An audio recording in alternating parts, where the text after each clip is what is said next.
नमस्कार साथियों, कुंजल क्लासेज में आपका हार्दिक स्वागत और हार्दिक अभिनंदन करती हूँ। तो आपका होली का त्यौहार और धुलंडी का त्यौहार दोनों निकल चुके हैं। रीट महोत्सव भी निकल चुका है आपका। अब आपके लिए ज़्यादा टाइम नहीं बचा है। अब आप जो बच्चे फर्स्ट ग्रेड में जाना चाहते हैं या सेकंड ग्रेड में जाना चाहते हैं या फिर रीट मेंस में जाना चाहते हैं, वो अपना लक्ष्य उन्होंने निर्धारित कर लिया होगा, है ना। तो आपका जो टारगेट है, मेन फोकस आपका एक ही टारगेट पे होना चाहिए। ये नहीं है कि मैं तीनों को कवर कर लूँगा, ये तो नहीं हो सकता, बिल्कुल पॉसिबल नहीं है। लेकिन आपका जो टारगेट है, जो आपने डिसाइड किया है, आपका लक्ष्य, उस लक्ष्य के लिए आप अपने आप को झकझोर दो, झकझोर दो। आप झकझोर दोगे तो ही आप सफल हो पाओगे, वरना बिल्कुल भी सफल नहीं हो पाओगे, क्योंकि अब आपके पास ज़्यादा टाइम नहीं है।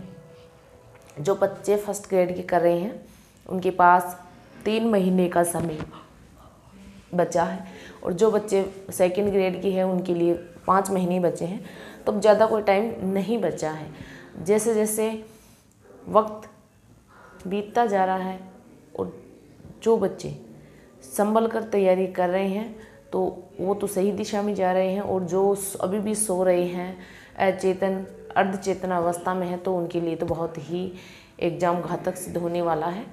तो अब आपको क्या करना है कि जो बच्चे रीट मेंस में जाना चाहते हैं, है ना, तो रीट परीक्षा में गलतियों से बचने के क्या क्या तरीके होने चाहिए कि आपको रीट मेंस में सफल होने के लिए वो गलतियां नहीं करनी है जो गलतियां बच्चे करते हैं।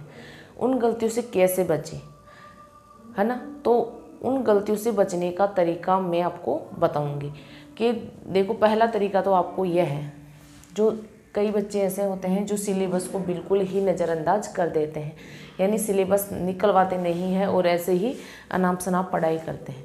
तो उनके लिए तो सबसे पहला तरीका तो यह है कि आपके पास जो आपका सिलेबस है वो होना चाहिए, है ना।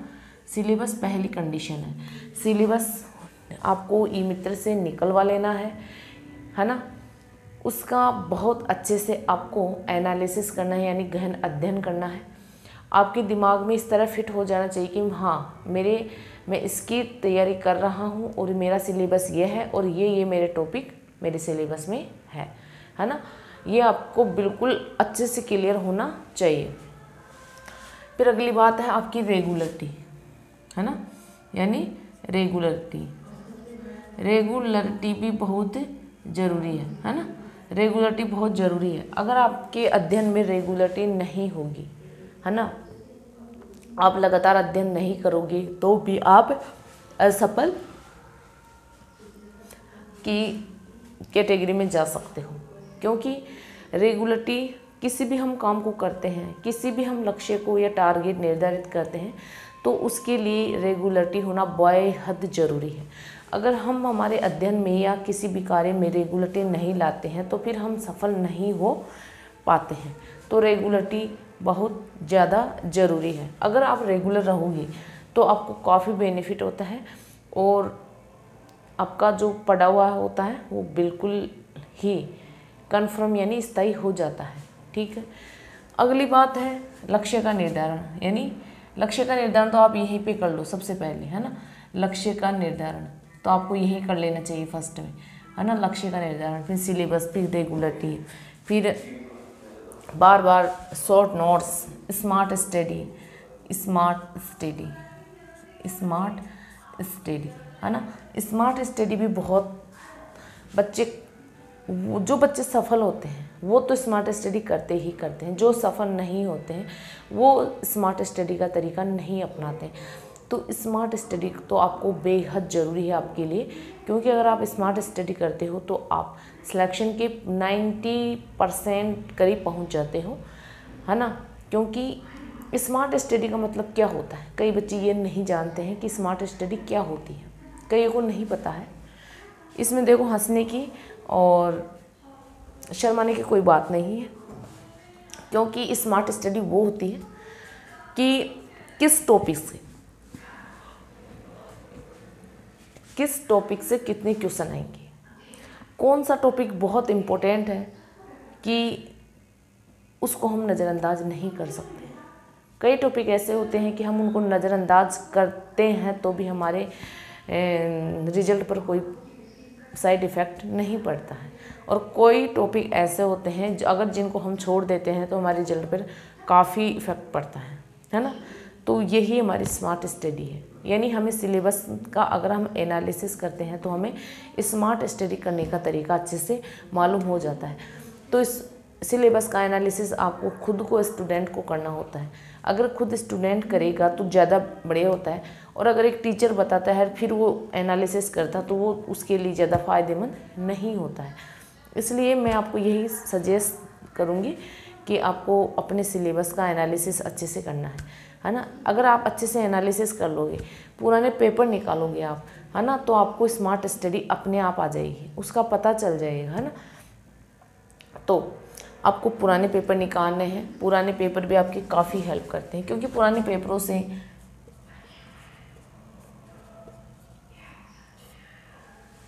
यहाँ से 40% पेपर तो यहीं से मिल जाता है। 40% पेपर तो 30-40% तो पुराने पेपरों से निकल जाता है। अगर जैसे आप फर्स्ट ग्रेड की कर रहे हो या रीट मेंस की कर रहे हो, तो रीट मेंस में आज तक कितने भी पेपर हुए हैं उनको आप निकालो, तो आपको 30-40% क्वेश्चन यहीं से मिल जाएंगे। पुराने पेपर निकालने से आपको ये मालूम चलता है कि किस टॉपिक से कितने क्वेश्चन पूछे जाते हैं, क्या हर बार ही इतने ही क्वेश्चन पूछे जाते हैं, या किस टॉपिक से क्वेश्चन बहुत कम आते हैं या नहीं आते हैं, है ना। जैसे फर्स्ट ग्रेड में रीजनिंग वाला पार्ट है तो वहाँ से 1 या 2 क्वेश्चन आते हैं, लेकिन जो मैथ वाला पार्ट है उसमें 4 या 5 टॉपिक है, वहाँ से 9-10 क्वेश्चन आते हैं, तो वो पार्ट आपके लिए बहुत इंपॉर्टेंट हो जाता है। तो रीजनिंग वाले पार्ट को अगर छोड़ भी देते हो और मैथ्स वाले पार्ट को आप अच्छे से क्लियर कर लेते हो तो आपकी रीजनिंग और मैथ अच्छे से क्लियर हो जाती है। तो आपको इन चीज़ों का नॉलेज पुराने पेपर निकालने से ही मिलता है, इसलिए आपको पुराने पेपर बहुत ज़्यादा निकालने चाहिए। शॉर्ट नोट्स भी आपके काफ़ी हेल्प करते हैं, क्योंकि जब एग्ज़ाम के 15 या 10 दिन शेष रहते हैं तो इस शॉर्ट नोट्स ही काफ़ी हेल्प करते हैं, क्योंकि थ्योरी और जो लॉन्ग नोट्स होते हैं वो बच्चे नहीं पढ़ पाते हैं, क्योंकि इतना टाइम उनके पास नहीं रहता है और वो डिप्रेशन में भी रहते हैं। और शॉर्ट नोट्स से क्या होता है कि वो कम समय में पूरा रिवाइज कर लेते हैं, तो इससे ये बेनिफिट मिलता है। तो शॉर्ट नोट्स भी आपके पास होनी चाहिए और लॉन्ग नोट्स भी आपके पास होनी चाहिए। फिर अंतिम समय में आपको पुराने मॉडल पेपर और वस्तुनिष्ठ क्वेश्चन भी आपको ज़्यादा से ज़्यादा निकालने चाहिए, है ना। मॉडल पेपर और वस्तुनिष्ठ क्वेश्चन, है ना, ये भी आपकी, अगर आप कोई भी चैप्टर पढ़ो, जैसे आपने मेवाड़ का इतिहास पढ़ा, है ना, मेवाड़ का इतिहास, है ना, ये टॉपिक आपने पढ़ा, मेवाड़ का इतिहास। अगर ये टॉपिक आप पढ़ते हो तो अगर आप इसकी ऑब्जेक्टिव क्वेश्चन निकालते हो, है ना, पढ़ने के बाद में, तो आपको अपना स्टडी का लेवल मालूम चलता है कि हाँ मुझे पढ़ा हुआ कितना याद हुआ है या कितना याद नहीं हुआ है, कौन से क्वेश्चन कैसे बनते हैं, किस टाइप के क्वेश्चन बनते हैं, इन चीज़ों का हमें नॉलेज होता है। इसलिए पुराने पेपर, मॉडल पेपर, वस्तुनिष्ठ प्रश्न ज़्यादा से ज़्यादा निकालने चाहिए। सिलेबस का अच्छे से एनालिसिस करना चाहिए आपको, है ना, स्मार्ट स्टडी करनी चाहिए। शॉर्ट नोट्स आपके पास होनी चाहिए, लॉन्ग नोट्स भी होनी चाहिए। लॉन्ग नोट्स तो पढ़ोगे ही पढ़ोगे। शॉर्ट नोट्स क्या होता है कि कम समय में हम उसको पूरे को रिवाइज कर लेते हैं जल्दी से। तो अगर आप इन सभी गलतियों से बचते हो तो आप सिलेक्शन के 90 से 95% करीब पहुँच जाते हो, है ना।